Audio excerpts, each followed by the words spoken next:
The Triathlon Show 280.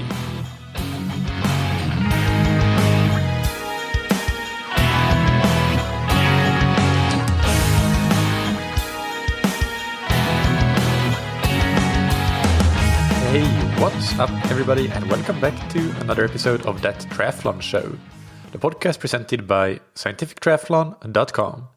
I'm your host Michael, and on today's episode I interview Kelly McNulty. Kelly is a PhD candidate at Northumbria University, and she has been doing research investigating the effects of the menstrual cycle and on hormonal contraceptive use on performance, recovery, and adaptation in female athletes. So in this interview, we will discuss the evidence base that exists, as well as practical recommendations for all female athletes and as well for coaches of female athletes regarding the menstrual cycle and hormonal contraceptive use, as well as some general tips and advice for female athletes. Before we get into the interview, big thanks to our sponsors, Roka, that you can find on roka.com. Roka are the leading manufacturers of wetsuits, tri-suits, swimskins, goggles, high-performance eyewear, and prescription glasses and sunglasses.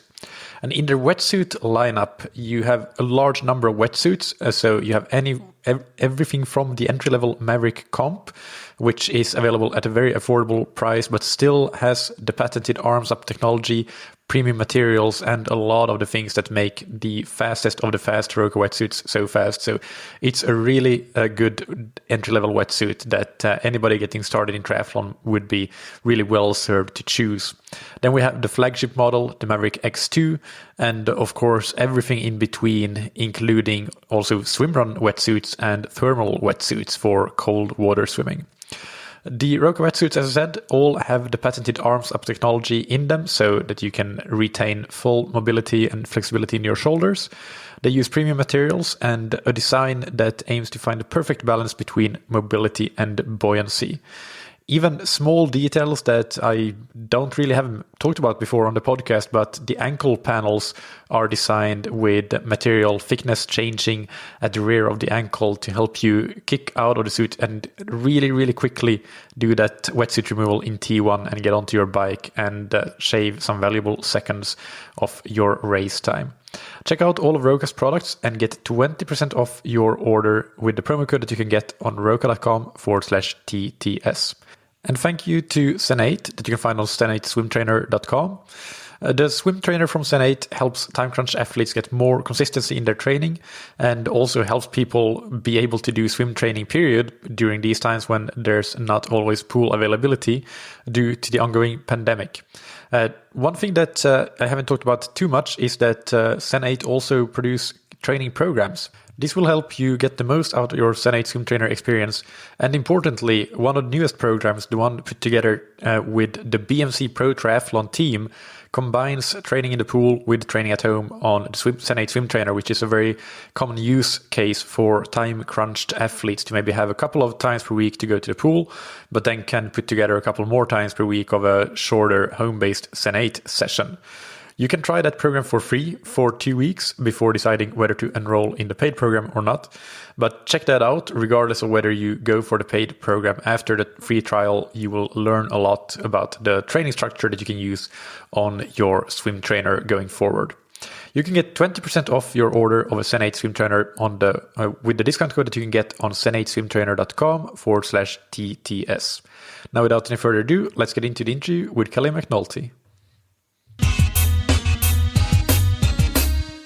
Today's guest on That Triathlon Show is Kelly McNulty. Welcome, Kelly. How are you doing?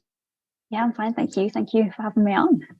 It's a pleasure. Why don't you start by introducing yourself to the audience? Yeah, sure. So I'm a PhD student at Northumbria University, and my main interests are focused around the female athlete.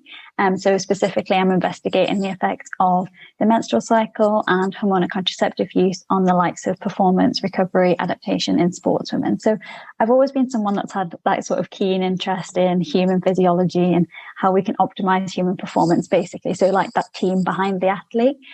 So I completed an undergraduate degree in sport and exercise science and then a master's in strength and conditioning as well. So they were both done at Northumbria. And as well as doing my master's, I worked sort of part-time alongside that as an S&C coach. And that was mainly in golf. So that's my sort of sporting background, a golfer. So played for lots of years, and it's more for fun now, but I did compete at a higher level one time.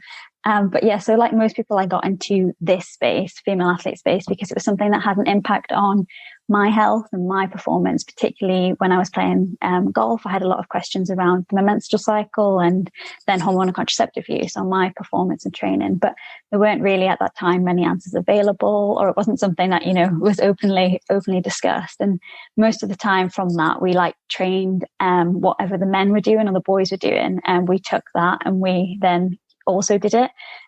So I think that's the case in most sports so far. So the majority of training plans, nutrition plans is largely based on what's being researched or successful with male athletes. And that's kind of understandable because for a long time, men have competed in sport for longer than women. But recently in sport, you've got that sort of massive, across the entire board, that increase in the number of women participating in sport. So that's both at that recreational and at an elite level. So the more women are participating in sport and the more they want to pursue that peak performance, the better we need to be able to understand their physiology and how that might impact performance and training differently. But despite this massive rise we've kind of got this sort of lack of research.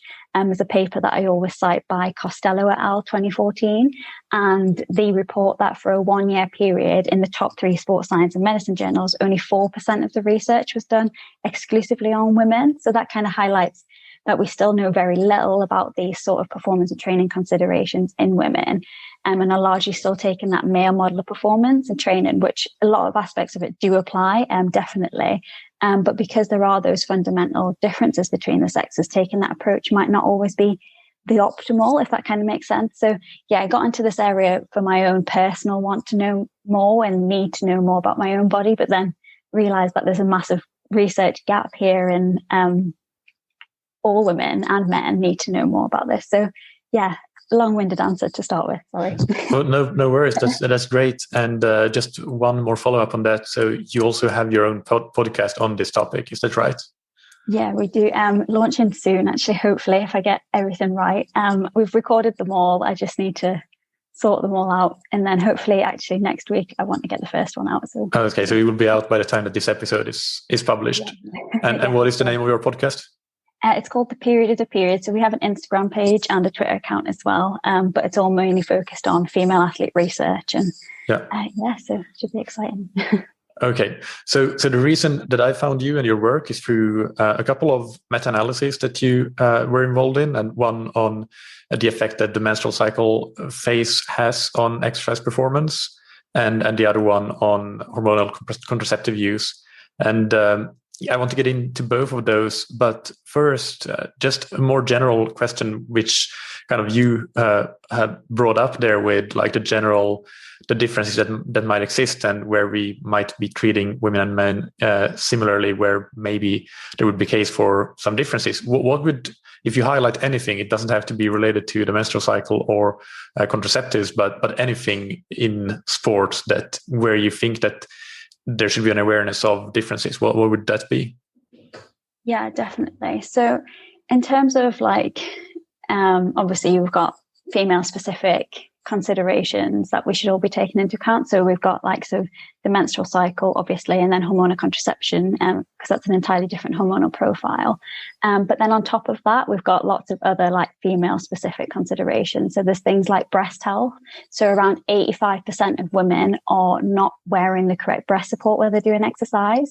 And that's been shown to cost you a mile in the marathon performance if you're not wearing the correct sport, as well as lots of other performance and health effects. Also for women, you've got the likes of pelvic floor health. So that's commonly seen as an issue around pregnancy, but actually it's reported that up to 40% of sportswomen, so active girls and active women, are reporting sort of urinary incontinence, so leaking when performing sport and exercise.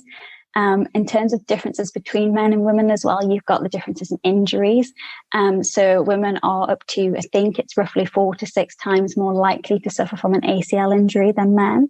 And then on top of that, you've kind of got everything like pregnancy, post-pregnancy, menopause, perimenopause, even things like how kit and equipment's designed. So there's a lot of female-specific considerations that for a long time have went relatively under the radar. And I guess by acknowledging and considering those factors is absolutely essential to not only improve participation in sport for women, but also for those pursuing that sort of peak sporting performance.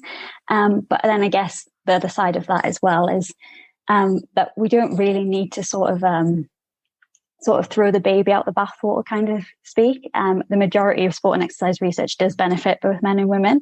It's just that this sort of sex-specific training allow us to sort of maximize any benefits while also minimizing those risks, I guess. So yeah, in terms of, there's a lot of female-specific considerations, but yeah. Hopefully that answered your question. I might have been off of course, it did. And I'll throw one in there as well, which I don't know if this is scientifically proven or anything, and I don't know if you agree, but as a coach, I think that psychology is another important aspect, and definitely the coach-athlete communication is slightly different. Even it's always individually different, but there are some generalizations that I would say that are more often than not the case with men versus female in terms of how that communication and psychology is treated in a coach-athlete relationship. Yeah, 100%. That's really interesting, actually, that you brought that up, because obviously there is those sex differences, obviously, between men and women. But then there's also a few research coming out. It's mainly sort of in the sort of lifestyle general research, in the fact that this could also change across the menstrual cycle in terms of being more receptive to information at certain points, or better at sort of conversations and emotion changes, and how that affects sort of having that psychological impact. So that's interesting as well. Yeah. So let's start by discussing in particular the study and the meta-analysis that you did on the menstrual cycle phase impact on exercise performance. So can you first maybe describe briefly the different phases, what they're called and what they are, how it works, basically? Yeah, so I'll try and give a biology lesson on the menstrual cycle, a little one, because actually, generally speaking, in this area, our knowledge on it is quite poor. So actually, there's a recent study out by an Australian team who used a questionnaire which basically asked female athletes about their knowledge on the menstrual cycle and hormonal contraceptives as well. And out of a possible score of, I think off the top of my head, it was 14, the average score was 5. And then I think only 8% of the athletes achieved a score that was greater than 10. So we still have a long way to go in sort of educating women about these sort of female-specific considerations as well, and the influence they might have on their performance and training. But getting back to the menstrual cycle. So the whole point of the menstrual cycle is to allow us to get pregnant and reproduce. And that's basically what our menstrual cycle sets us up for each month. And then if we don't get pregnant, those hormonal fluctuations start again. And simply put, the menstrual cycle is the time from the first day of a woman's period to the day before her next period. And the period itself refers to that shedding of the endometrial lining, and that typically lasts between 2 to 8 days. And generally speaking, having a period is a big thumbs up in terms of everything's working correctly and is exactly how it should be. So an actual menstrual cycle, or a textbook one, lasts 28 days, but it's worth noting that we're definitely not all textbooks, and that only around 13% of women have that 28-day cycle each and every month. So a normal cycle is considered somewhere between 21 and 35 days. So women have 2 predominant sex hormones. So there are many other hormones involved in our cycle, but the 2 main hormones are estrogen and progesterone. And across that textbook 28-day cycle, these hormones rise and fall. So for example, at the start of the cycle, so that's day 1, so the start of the period, estrogen and progesterone are low. Then following the period, one of the hormones, estrogen, starts to increase. So usually around days 5, and then reaches its peak just prior to ovulation. So in that textbook example, it's around days 11, 12. And then ovulation refers to that middle of our cycle. So it would be day 14 in this textbook example, although again, that varies really greatly, both within and then between women. And then after ovulation, estrogen begins to drop off and then has a secondary peak, although this peak's slightly lower than its original peak. And that's around days 20, 23. And then around this time, progesterone, which also started to increase, reached its peak. I'm throwing my hands around here, but I know they won't be able to see that. But yeah, so following that, if fertilization doesn't occur, they both drop off and the cycle begins again. So basically what it means is you have these three main phases where women are at their most physiological difference. So you've got the start of the cycle, estrogen, progesterone are low. Then you've got, and that's normally referred to as the early follicular phase within the research. And then you've got estrogen reaching its peak while progesterone's low around the middle of the cycle. So we normally call that the late follicular ovulatory phase. And then finally, estrogen has its secondary peak and progesterone peaks also in that last third of the cycle, and that's what we refer to as the mid-luteal phase. And then all of that information I've just said is a typical menstrual cycle, but it's also important to highlight early on that every woman is different and there's a load of variation between women in menstrual cycles. And then just to complicate that even further, there's a lot of variation within the same woman across her life. So yeah, a lot going on. Yeah. Absolutely. So then the objective of your work with that meta-analysis was to find out if there is any consensus in the research with regard to whether there are performance effects of depending on which phase you are in, and basically before going into what you found and how you did this work, was there any sort of either research or even kind of in the field anecdotal consensus or beliefs around what might happen in different phases in terms of exercise performance? Yeah, so I guess to start with, I can kind of explain why these hormones might affect performance and training in the first place. So although the primary function, like what I mentioned, is for these hormones is reproduction, because we have these hormone receptors so all over our body, so we have them in our muscles and our brains and pretty much everywhere. So the fluctuations in estrogen, progesterone influence many of our physiological systems, so such as our cardiovascular system or respiratory system, metabolic system, neuromuscular system, so which that could all then subsequently affect performance and training. So, for example, estrogen is thought to have that anabolic effect on skeletal muscle, and it's been shown to have antioxidant and membrane stabilizing properties, which then might offer some protection against the likes of muscle damage, reduce inflammatory responses. You've also got the neuroexcitatory effect, whereby estrogen reduces inhibition and increases voluntary activation. It's been shown to play a role in substrate metabolism through increased muscle glycogen stores and increased fat utilization. It's also thought to influence our mood, like what we talked about, in terms of increased confidence, motivation, energy. And then in contrast to that, progesterone almost has anti-estrogen effects, but also a whole range of its own effects, such as the rise in basal body temperature. Although this is only about 0.5 of a degree, it's still quite a lot for the body. And then sort of when you add all of that up, in theory, it's possible that changes in exercise performance might be observed due to those different hormonal profiles across the cycle.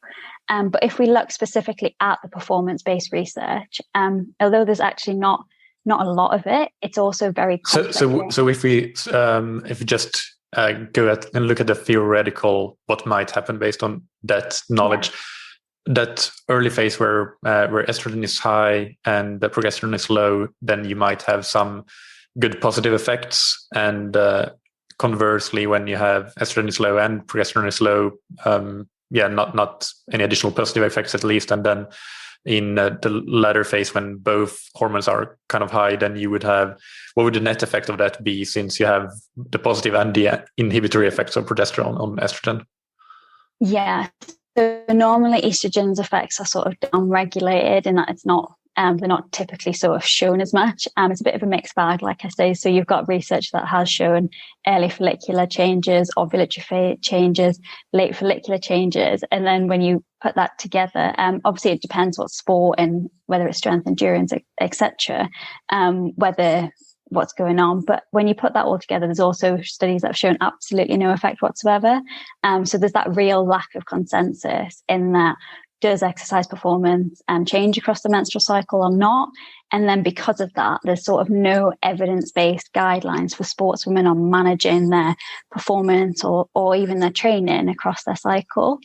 So that was basically the rationale behind the review, in that we do have some research and some idea of what might be happening, but there's nothing there that actually shows it, the magnitude and the direction of this effect, really. So let's go into more detail on how you conducted this meta-analysis. Yeah, so this was basically a review with meta-analysis, like you said, and it looked at the effects of menstrual cycle phase on exercise performance. So performance tests like time trial performance, and we had some VO2 max tests, and we had jump measures, strength measures, and this was all in eumenoric women, so naturally menstruating women. And also as part of that, we assessed the quality of this research using specific quality assurance tools, basically. So I'll try not to bore entirely with all the method details, but basically once we had that question, we searched these 4 databases for all the published experimental studies looking at this. And then from that, we actually got, I think it was over 5,000 articles. And then basically we took them and we got assessed them all for the inclusion exclusion criteria we set up. So this was things like making sure our participants were between the ages of 18 and 40, eumenoric, so they were naturally menstruating, not taking any hormonal contraception. Obviously, the studies had to have some measure of exercise test performance. So that was like what I mentioned. We defined it as total work done, time to completion, time to exhaustion, measures like that. And then these had to be measured in 2 or more defined menstrual cycle phases. And then basically, once we got down to those included studies, we could then extract all of that data and then perform that quality assessment on it as well. And the quality tool was basically developed and slightly adapted for this study. And it basically looked at all the usual measures like experimental design, power, the control of certain variables, reliability, ability of the techniques used. But then also there was questions that were specific to menstrual cycle research, such as making sure the participants were eumenoric, hadn't taken a hormonal contraception or had stopped taking it for at least 3 months before, randomized with the phases. And then basically the 2 main big questions we asked was, did they use ovulation detection kits? And did they then confirm menstrual cycle phase with bloods? So it would seem straightforward in menstrual cycle research just to basically count those cycle days that I mentioned before, and basically say your participants in that phase, and that's exactly what her hormones are doing. But like what I mentioned, there's this massive variation. So counting of the days isn't basically reliable enough. And then that's where we instead recommend that 3-stage method of counting, but also using ovulation kits and then backing it up with the bloods. So yeah, once we've basically done all of that, we then could run our analysis basically. Yeah, just a note there, so nobody gets confused. When you mentioned that power is part of the quality assessment, that refers to statistical power and not bike power or anything like that. Yeah, sorry, just to be clear. So great. So then what were the findings once you ran the analysis on all of this? Yeah, so we found 78 studies that were relevant, and that was data from over 1,000 participants. And the results overall indicated that exercise performance, so that's strength and endurance, might be reduced by a trivial amount during the early follicular phase of the menstrual cycle compared to all other phases. So that basically means that exercise performance might be slightly reduced in some sportswomen when estrogen and progesterone concentrations are at their lowest, so usually days 1 to 5 of the menstrual cycle. But also in addition to that trivial effect, results from also showed a relatively large between study variance, which indicated that things like research design, participant characteristics, type of performance measured all were influenced in this effect. It's also important to understand that a large proportion of these studies, so 42%, I'm going to say off the top of my head, it's a while since I've looked at the review, were classified as low, and 8% of the studies were only high quality. And that was basically because of those poor menstrual cycle specific research methods. In terms of most studies weren't using that 3-step method that I mentioned before. So basically when you add the small size of the effect, the poor quality of the research, and the differences between the studies, general guidelines on exercise performance across the menstrual cycle couldn't be formed. And then that's where instead we recommend that those working with female athletes take a personalized approach whereby they track and consider the menstrual cycle and be aware of the times when it performance might be reduced, so that early follicular phase, or enhanced, so all of the menstrual cycle phases, but they shouldn't assume that those results sort of apply to them. Basically. Yeah, and a follow up on that. So you mentioned that due to the large variation in when the exact hormone fluctuations occur, does that mean, can you rely on your own cycle being fairly consistent in those hormonal fluctuations, or do you yourself as an athlete, if you're a female athlete, need to actually get the ovulation test kit and the blood samples and all the things you mentioned to be able to really track that properly? Yeah, so in terms of tracking your cycle for athletes, a great question, actually. So you don't need to, I mean, you can, if you want to, delve into all of those details in terms of tracking ovulation and looking for that rise in basal body temperature, or you can also track things like cervical fluid, so that changes across the cycle as well. You can also, if you really want to use ovulation detection kits, you can also use them. But you can also track the menstrual cycle quite simply, which I'm sure we'll touch on a little bit as well. Yeah, well, let's get on to that perhaps right now.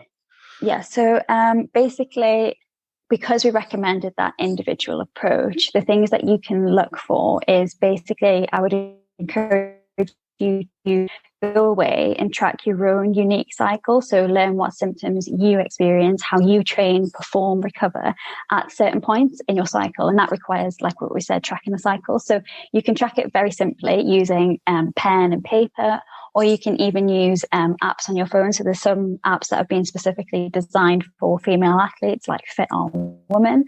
But as long as you can easily record your data and look back at it whenever you need, it doesn't matter how you choose to track your cycle. The key is to use whatever method suits you best and whichever method you can stick to, because consistency is almost key here. And then also on that point, it's important to track for at least 3 months before you start to pick up and use your cycle patterns, just so you're making sure that that data is effective, really. And then sort of with that in mind, some of the things that we mentioned to track, again, you don't have to overcomplicate this, but you have to be sure that you're recording useful information. Otherwise, it's just a bit of a waste of time, really. So a great place to start is to record when your period starts and when your period ends, including any blood flow heaviness at that time and any symptoms at that time. To then add to that, you can then start tracking your symptoms across your entire cycle. So these could be things like cramps, headaches, breast pain, digestive upsets, nausea. And then on top of that, you might want to add another layer. So you can add physical and emotional changes to the data, such as any sleep changes across your cycle, any energy changes across your cycle, as well as changes in diet, appetite. It could be even things like changes in mood and general stress levels. And then you can also, importantly, the other thing we all want to know is sporting performance and training. So you can add on certain days, for instance, did you train well today, or compared to any other part of your cycle, or did you recover better from training today rather than what you would normally do? And then, like what we said, you can take that one step further and look at when ovulation occurs using the methods we just mentioned. So once you've collected all that data, it's no good just collecting it. Obviously, we have to then do something with it. So that's when you can start to use it to detect patterns in your cycle and see if there's a link between your performance and training. So by tracking your cycle, you basically allow yourself to develop these bespoke athlete guidelines, and then using your knowledge and understanding, you can then start to determine what bits of the research might apply to you and which don't. And then from there, you can begin to sort of slightly adjust things, tweak things if it's needed, which in a lot of athletes, it might not always be. But then ultimately that allows us to maximize or manage performance of training depending on where you are in your cycle. Yeah, that's a really great comprehensive answer. And I guess that based on your research findings, maybe like a place to keep an extra eye on in terms of whether there is an effect on performance would be that early follicular phase. Yeah. Because that's what seemed to have some sort of effect, at least based on your meta-analysis. Yeah, definitely. So we saw basically it was a trivial effect. So it was very, very tiny. But again, for a lot of women, that might actually be very, very large, or it could be non-existent at all. So yeah if you're working on that case by case basis, that's the best way you can work, really, as any athlete, on your individual data rather than any sort of group data. So yeah. What about is it possible still that on an individual level that there might be effects in other phases of the cycle, whether they're be positive or negative? Yeah, definitely. So again, around ovulation, a lot of women report that sort of massive motivation to train, but also there's some interesting research coming out looking at strength performance and that first sort of follicular phase. So you might be someone that notices changes across your entire cycle. Again, it just comes down to what individually happening. So they could be positive or negative. There's a lot that could be actually going on, but basically if you tune into your own individual experiences, and then that's how you should be informing any training or any performance adjustments, basically. So we're all incredibly variable and then don't always fit into sort of neat patterns that we can then get those actionable insights from. But yeah, I think for a long time, that variability within the menstrual cycle has almost been underappreciated within the research. But yeah, the menstrual cycle is so unique. And then also on top of that, what I mentioned earlier is that it changes so much across the lifespan. So yeah, I think we need to get comfortable and recognize that when we're working with women, that there's never going to be a certain universal blueprint or a guideline that we can use for all women. It's more about, figuring out what works best for you. Yeah. And do you have any idea, whether it's anecdotal data, just based on talking to people, how many women would have basically no impact at all throughout the cycle? Yeah, so quite a lot. Yeah, actually just chatting. So yeah, there's loads of women that do notice an effect, but then equally on the other hand, it's like the research. You've got about 50% saying there is an effect, 50% saying there's no effect, sort of thing. So yeah, lots of women don't notice an effect. And I guess it's important for them to not overemphasize these menstrual cycle effects in them. It's obviously there's no risk in tracking the menstrual cycle in terms of like risk reward. You can go away, you can track your cycle, see if you notice any of these changes. And then if you don't, you can just stop it. You don't have to carry on. But then, yeah, I guess don't force yourself to fit a certain narrative. And obviously, I think it also works a bit like, and trying to think of a good way, but if you start learning things more about, say, sleep, then once you know more, your mind's thinking, oh, too much when you go to sleep, and then you don't miss sleep, sort of thing. So I'm trying to describe that a bit better. But in terms of that, you just have to be really wary of if you start feeding your athlete menstrual cycle information and then she starts overthinking it as well. So yeah, there's a balance there, really. Yeah. You should have a good signal to noise ratio if you are to make any sort of decisions based on the data collection. And you mentioned there that, well, you can track however you want to, whether it's pen and paper or an app. But I think that probably these days a lot of people do like to use apps if there are good apps available. So do you know of any that you would recommend? Yeah, so like what I mentioned before, Fit Our Woman is an app that's been specifically designed for female athletes. And it's great because you can track menstrual cycle, any symptoms, training, diet. It also gives you some nice information on like different cycle tips and training and performance and nutrition. There's also an app called Wild AI, I believe. I don't know too much about that one, actually. I haven't really seen its like interface as much. But then I guess one thing I would probably say about apps in general to track the menstrual cycle is firstly check that your data isn't almost being like sold on. So there are some apps like Clue, which are brilliant because they use their data to inform research, which is quite interesting. But then also you have to also be aware of if they're really in tune with your cycle. So often the advice giving in these apps, which is great, is often generic and it might not suit you personally. So it comes down to that individuality again. And often these apps go with the majority. And also remember that there's not much research here. So the research that the apps are based off is constantly changing. And like what I said before, we need a lot more high quality research. But yeah, I guess I would just sort of be cautious using an app. But I do love the idea of using an app to track your cycle and train around it. Yeah.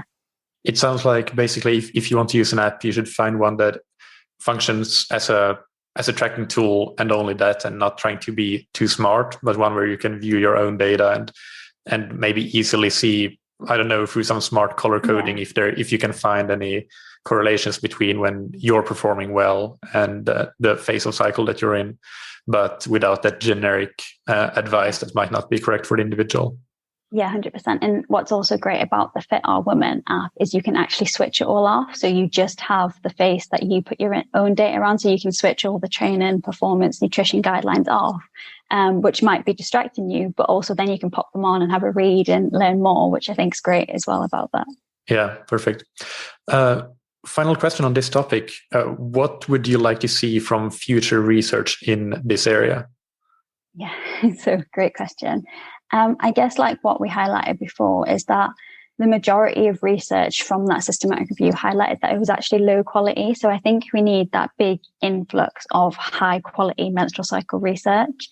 So the research that uses the ovulation detection kits, the blood samples, so those really high quality menstrual cycle methods, just so we can then really sort of tease out those true effects.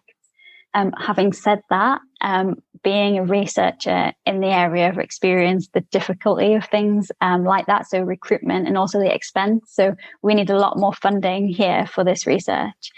So as long as I guess researchers are aware that they're doing the best possible method that their budget or their facilities or their time allows, and then they recognize them limitations. And that's the kind of the best we can do at the minute in terms of menstrual cycle research. And what's quite funny is we've sort of banged that quality drum quite a lot in these two reviews. But then my next study I had planned, well, we'd planned to utilize and we were using all of these high quality methods. And then COVID arrived and our labs got shut down. So now we're having to adapt to a home-based study. And because of that, we can't get in to take bloods, etc. So we're using the best possible method that we can. But again, that's all we can really do right now. So but in terms of looking to where the research could go, I think a study that really looks at the sort of training. So if you train more in one phase compared to another phase, and there's 4 studies out there at the minute looking at this across the menstrual cycle, which have shown a slight effect. But I think definitely they were all in strength performance though. But yeah, I think there could be some exciting research there in terms of training across the menstrual cycle.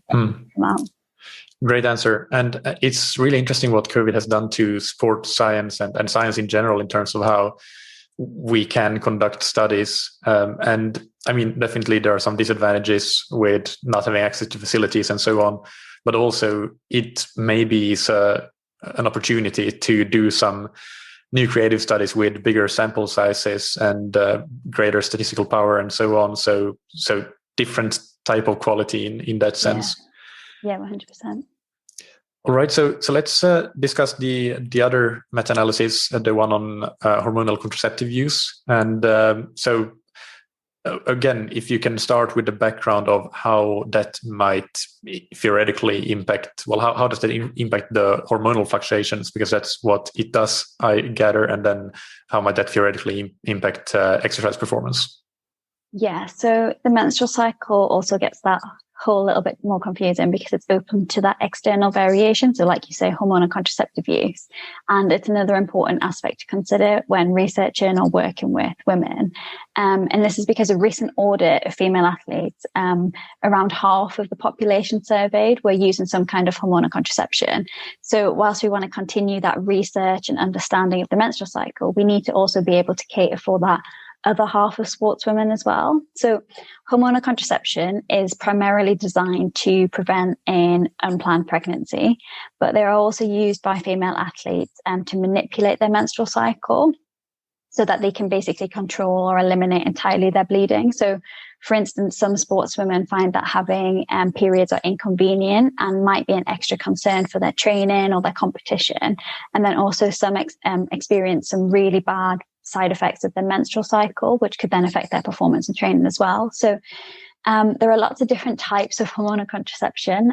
So you've got the combined contraceptive pill, progesterone only pill, implant contraceptive patch, vaginal rings, injections, hormonal coils. So there's I could be chatting here all day about these different types, but generally speaking, within the research and within female athletes, the combined monophasic or contraceptive pill is the most common in female athletes.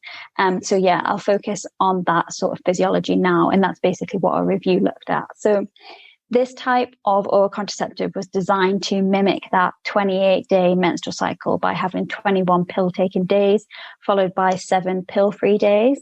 And put simply, that alters the physiology of a woman in 2 main ways. So one, by suppressing the natural hormones that we produce throughout the pill cycle. And then two, by providing us with an artificial estrogen and progestin during those 21 pill taking days. And instead of having your natural hormones rise and fall, as I described before, throughout the menstrual cycle, your natural levels of estrogen and progesterone are downregulated. So they're almost like a flat line throughout those 21 pill taking days. And then in the 7 pill free days, you see a small recovery of this endogenous estrogen and progesterone, but then these go right back down again to low levels when you start taking your pill again. And then in addition to that, every time an athlete consumes her pill on those 21 pill taken days, she's putting some artificial estrogen and progestin into her body, which then peaks within 1 hour and then drops off. So you kind of got that's like moving up and down and builds up over time until those pill-free days, when you don't get that daily spike in those artificial hormones. And then during those 7 pill-free days, women experience a withdrawal bleed. It's important to also note that that bears no physiological resemblance to a natural period. So yeah, that's something to keep in mind as well. So like you say, that altered hormonal profile is significantly different from the menstrual cycle, and therefore could influence exercise performance in an entirely different way. And then also the hormonal profile between those pill taken days and those pill free days is also different, and then could also influence performance itself. So despite the amount of women on an oral contraceptive and the potential effects that this might have on performance and training, we still know very little about it. And again, lots of conflict in findings, and that basically set us up for that second meta-analysis.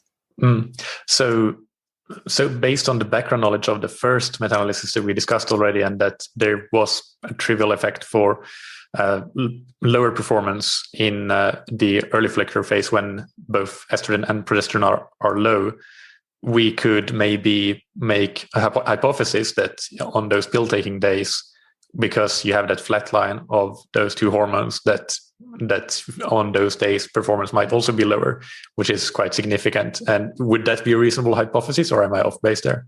No, 100%. So the hormonal profile of a oral contraceptive pill user is very similar to the hormonal profile that we see in that early follicular phase as well, and slightly lower, but at its peak, that's basically, it's just getting to those normal, that early follicular phase. So yeah, you're 100% right with that. Right.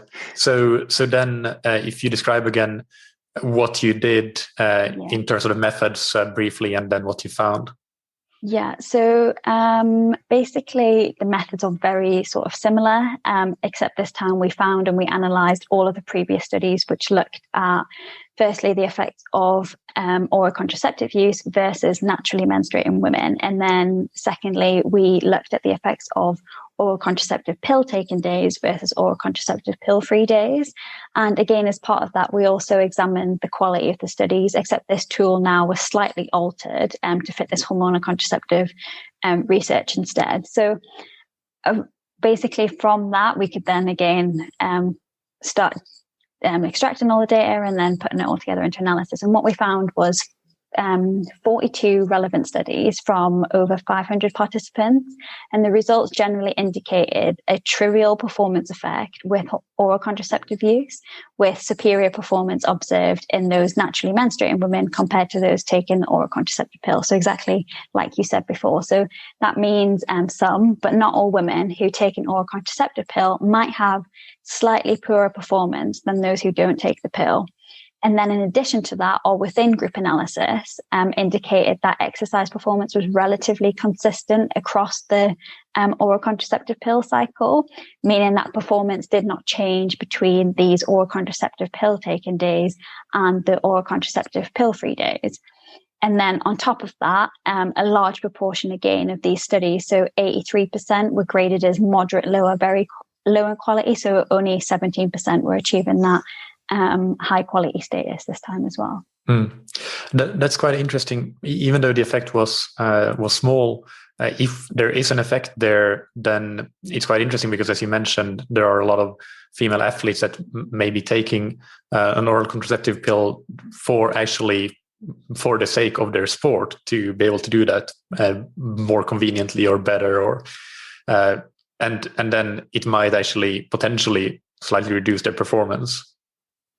Yeah, you're definitely right. So again, what we recommended from that was to take a individualized approach to oral contraceptive use. So focus on each athlete's response to their oral contraceptive, as again, some athletes will be affected and others won't be affected at all. But also within that, we need to consider other factors, such as their reason for using the oral contraceptive in the first place. For example, the consequences of an unplanned pregnancy might be far greater than that trivial effect on performance that we observed in the study. But also on top of that, you should also consider their experience of the naturally occurring menstrual cycle. So lots of women experience substantial menstrual symptoms like cramps, breast pain, heavy menstrual bleeding. And then for those individuals going on an oral contraceptive, the benefits might outweigh that trivial effect that we've seen in the study. So all of those factors kind of needed to be added up and put together. Finally, then, in terms of if you're on the oral contraceptive and you're worried about performance between those pill taking days and those pill free days, we've basically shown that that's not something that you need to worry. But yeah, I guess in terms of naturally menstruating an oral contraceptive, we can't really say one's better or one's worse sort of thing. It's just, again, frustratingly down to the individual, but also, yeah, that's the best approach anyway. Yeah. So if you well, I mean, I guess in many cases it might be quite evident based on several of the factors that you mentioned which way is the right way to go. But if we have an athlete that kind of doesn't really know what is the best for them, would you recommend just trying both methods for, I don't know, a couple of months, 3 months, as you mentioned before, and logging how they feel and stuff? Is that how you would go about it? Yeah, so in terms of hormonal contraceptive use, you can also track this. So definitely, in an ideal world, you would be tracking before, and then when you go on hormonal contraceptive, continue to track and notice if there's any differences. Obviously, that might not be possible, and I wouldn't advise going off your hormonal contraception if you're using that for pregnancy reasons, in terms of seeing if your performance changes, basically. So yeah, you can definitely track hormonal contraceptive use using the methods that I mentioned before and tracking very similar things. And that's basically, and then you can use that data to then advocate for yourself whether you want to try a different type of hormonal contraception or you want to come off and see how your performance is then. So yeah. And one question about oral contraceptive pills in particular is, are those kind of clean sports cleared or Informed, WADA regulated, or like WADA approved, I mean, or is there any risk in terms of doping violations with that? Yeah, so actually that's quite interesting because I think it was in the 1980s. I'm going to say 1987, but I might be off there. But basically the IOC banned the use of an oral contraceptive that contained norethindrone. I hope I said that right. So that's a synthetic progestin with anabolic, estrogenic, and those androgenic properties. And then at the time, this was because some laboratories couldn't distinguish between the properties of the oral contraceptive pill and, I'm going to pronounce this wrong as well, and nandrolone, which is a common anabolic androgenic steroid. So that ban was actually overturned within, I think it was 5 or 6 months afterwards. But I don't believe there's anything today in terms of sort of risk for clean sport or other regulations. Yeah.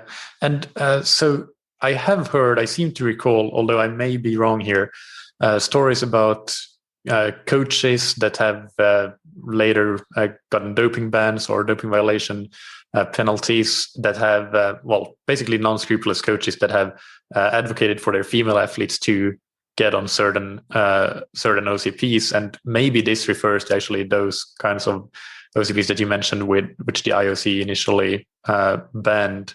Or is there any other reason that they might be doing that? Yeah, so they've normally been theorized to have that sort of androgenic component. But basically we said in our review that we kind of sort of said no to that basically, and that there's no evidence for that, because obviously we had that sort of down regulation of performance.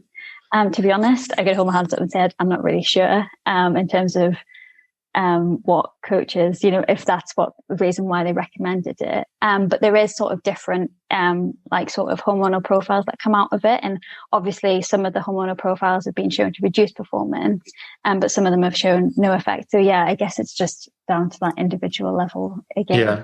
I've recently read the book about the Nike Oregon project doping scandals, and that's why I'm very interested in this. Although this particular thing wasn't part of that, but reading that book made me recall that I have read about some other instances where this was used, but probably just misinformed way to try to cheat the system. I would guess. It's interesting what you said though. So two more questions. So this one, I will be quite interested to hear your answer in. On a scale from very much disagree to very much agree, how would you answer the question, optimal endurance training is the same for male and female athletes? And then explain your answer, obviously. Yeah, so I guess what I kind of touched on before, in that training in any sport for a long time, in that we do the same things as the men. So our guidelines are basically what the men do, we basically apply, or being largely transferred to women. And I guess for a long time that hasn't really been questioned, in that no one really sort of flagged it or made it an issue. But now we know more about sex differences. So we have differences in anatomy, biomechanics, physiology, endocrinology, etc. between the sexes. So I guess it would almost be naive to assume that all research in men and what men do in their sort of endurance training could then be directly applied to women.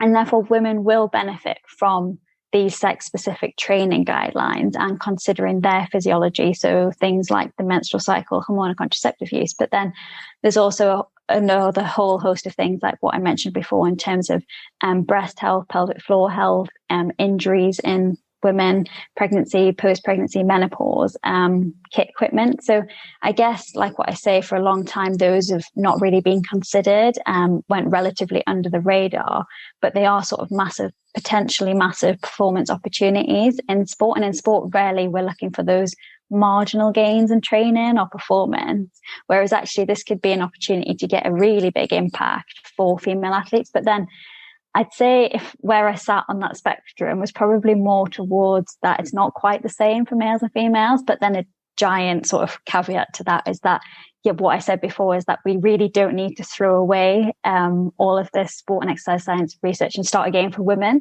And the majority will benefit, but everyone.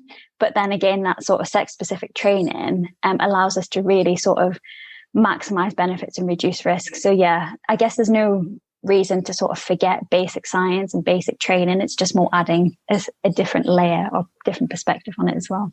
Yeah, that answers the question. No, that's a great answer.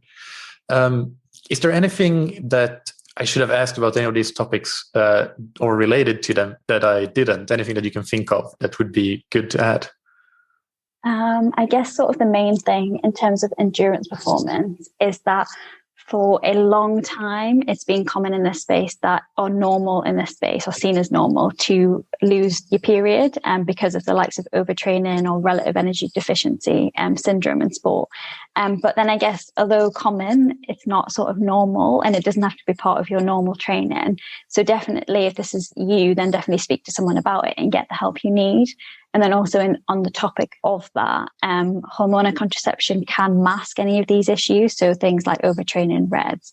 So if you notice you can be on the lookout for other symptoms such as fatigue, any reoccurring injuries, or just general poor performance. So if you're on hormonal contraception and notice those, then maybe get help as well. So REDs, actually, it's interesting that you mentioned REDs, because that's an example of something that is that has gone the other way, rather than going from all the research is done in males and we apply a blanket formula to everybody. But REDS actually started out as just a female-specific, the female athlete triad, and now REDS is what we call it, and know that it's probably pretty much almost as prevalent in males as in females. So that's quite interesting. And I have an interview with Margaret Mountjoy, who did the IOC consensus statement on REDS. So for listeners interested in that's definitely worth listening to. Yeah, 100%. Yeah, that is interesting. Like you say, it was female athlete triad and then has went that entirely different way to incorporate the men this time. Yeah. Right. Well, let's finish off with the rapid fire questions. And these ones are short and sharp. One sentence to answer these. And the first one is, what's your favorite book, blog, or resource related to endurance sports, or it can also be any your field of expertise or your sport of choice, golf. Yeah, no, so I guess it's not entirely endurance performance, but I love Steve Ingham's How to Support a Champion book. I guess that was really pivotal for me at my university degree. So 100% would recommend that one. Yeah, no, that's probably great. I haven't read that, but I know his work, and I can imagine that it's really great. Who's somebody that has inspired you?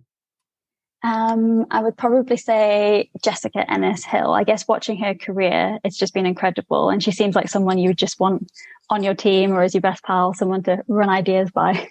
Yeah. And finally, what's a personal habit that's helped you achieve success? So I was thinking about this, and I don't know where it's come from originally, but we say something in my family of set your stall out the night before. And I guess what it means is that just be planned or prepared. So I do try to be as organized as I can for tomorrow. And then that could be just making a list of things that needs to be done daily, just really helps me. Yeah.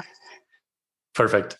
And finally, where can the listeners find you? Are you active on social media and maybe ResearchGate or any other profiles of that nature that you want to mention? And then, of course, the name of your podcast again, so people can check that out.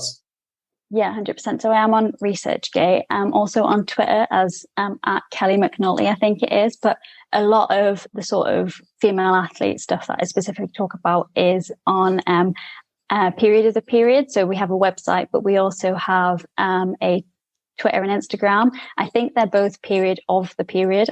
I should probably know that. But yeah, hopefully as well, the podcast will be out by the time. Yeah. And we'll find all those links and put them in the show notes. Brilliant. Thank you. Great.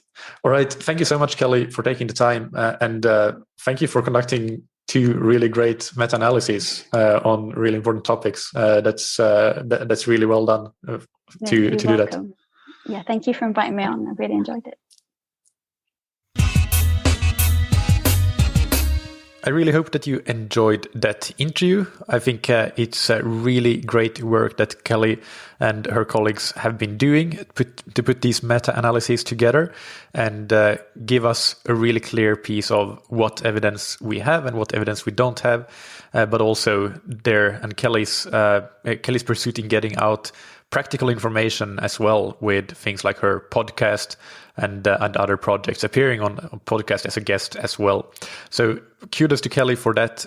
You do a really great job and keep doing that. Really appreciate the time.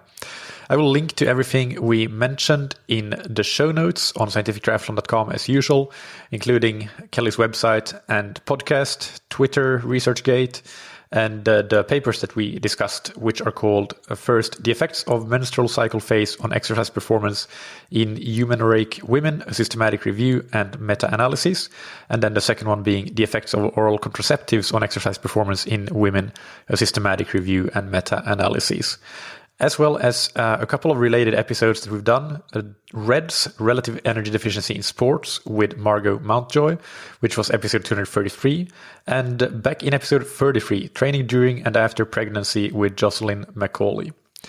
On Thursday, we have another TTS Thursday episode coming out. And then next Monday, I interview researcher and physiologist Paolo Puccinelli on the topic of a study he conducted of finding the best markers of performance in amateur triathletes. So stay tuned for that. If you are looking for training plans or coaching services, go check out scientifictriathlon.com. I think that we have some really, really great option for any triathletes, whether you're a beginner or a seasoned veteran or budding pro athlete, to consider. Also, regarding coaching, I have on the last couple of TTS Thursdays announced that we are looking to add a new coach to the team, as we are running out of slots, which is a great thing, but also means that there's work to be done now to add another coach. And by the time you hear this, we have already interviewed a lot of candidates and may be close to selecting one, but there is probably still time if you hurry up to get your application in. And regardless of if you get it in time or not, please send it over. I'm always open to discussing with new coaches, because at some point in the future, we'll probably need to add another coach to the team anyway. So get in touch now, and we can build a rapport, and then perhaps even in the future, if you don't happen to listen to this episode right as it comes out and you still have time to get that application in, it's still valuable for the future to do so. Big thanks finally to our sponsors, Roka, that you can find on roka.com. Check out Roka's wetsuits, tri-suits, swimskins, goggles, high-performance eyewear, and prescription glasses and sunglasses, and get 20% off your order with the promo code that you can get on roka.com/TTS. And thank you to Zen8 that you can find on zen8swimtrainer.com. Use the swim trainer to improve your technique, power, and stamina. Even when you don't have time to go to the pool or pools are closed, you can keep up your consistency. The trainer is inflatable and stores really nice and small when deflated. Get 20% off your order of the swim trainer with the promo code that you can get on zen8swimtrainer.com/TTS. Thank you, as always, for listening. Keep training smart and keep loving triathlon.